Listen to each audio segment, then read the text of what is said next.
bà khơi video muối đà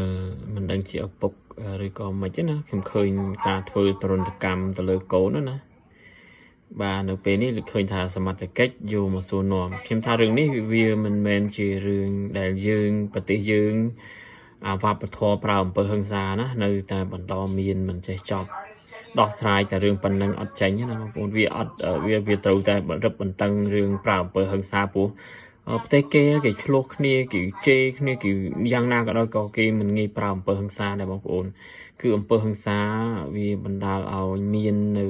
ការសោកស្ដាយនៅថ្ងៃណាមួយយើងឃើញហើយនៅស្រុកយើងគឺ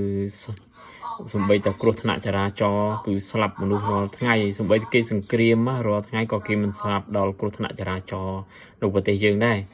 ហើយគិតមើលទៅប្រទេសគេរាប់រយលានអ្នកបាទគេស្លាប់តែប្រមាណទេហើយគេមានសង្គ្រាមផង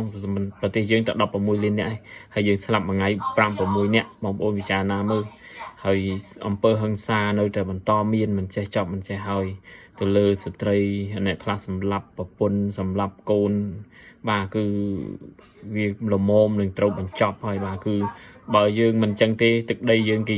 អង្គិលចូលរាល់ថ្ងៃហើយពីអ្នកអូកូននៅធ្វើមិនដឹងធ្វើមិនលឺបងប្អូនហើយខ្ញុំមិនថាអ្នក